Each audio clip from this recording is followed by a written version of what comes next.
क्या माया सभ्यता को एलियंस ने उठा लिया था?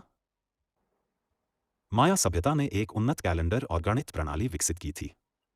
हालांकि 4 लाख लोगों के एक ही दिन में गायब होने के बारे में कोई वैज्ञानिक प्रमाण नहीं है।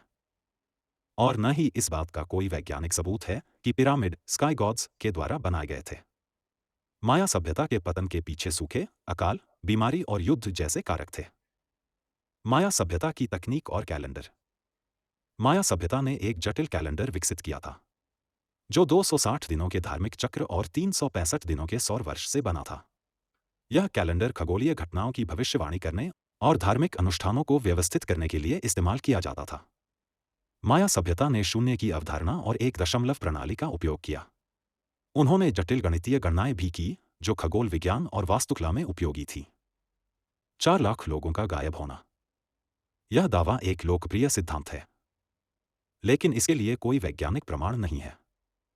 यह संभव है कि माया सभ्यता के पतन के दौरान जनसंख्या में गिरावट आई हो, लेकिन यह एक ही दिन में नहीं हुआ। सूखा, अकाल, बीमारी और युद्ध जैसे कारकों ने माया सभ्यता के पतन में योगदान दिया। पिरामिड और स्काई गॉड्स। माया सभ्यता ने विशाल पिरामिड और मंदिर बनाए थे। ये संरचनाएं देवताओं की पूजा और धार्मिक अनुष्ठानों के लिए इस्तेमाल की जाती थी। कुछ लोगों का मानना है कि ये पिरामिड स्काई गॉड्स के द्वारा बनाए गए थे, लेकिन इस सिद्धांत के लिए कोई वैज्ञानिक प्रमाण नहीं है। वैज्ञानिकों का मानना है कि पिरामिड माया सभ्यता के वास्तुकला के कौशल का प्रमाण है जो उन्होंने अपने समय में विकसित किए थे। NASA versus spiritual theory.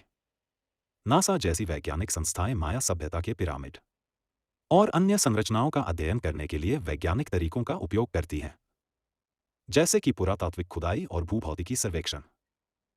कुछ लोगों का मानना है कि पिरामिड और अन्य संरचनाएं स्काई गॉड्स के द्वारा बनाए गए थे, लेकिन इस सिद्धांत के लिए कोई वैज्ञानिक प्रमाण नहीं है। निष्कर्ष। माया सभ्यता ने एक उन्नत संस्कृति विकसित की थी जिसमें जटिल कैलेंडर, गणित और वास्तुकला शामिल थे। 4 लाख लोगों के एक ही दिन में गायब होने और पिरामिड स्काई गॉड्स के द्वारा बनाए जाने के बारे में कोई वैज्ञानिक प्रमाण नहीं है। माया सभ्यता के पतन के पीछे सूखे, अकाल, बीमारी और युद्ध जैसे कारक थे। क्या सच में एलियंस आए थे, या ये बस इतिहास की एक गुम हुई कहानी है?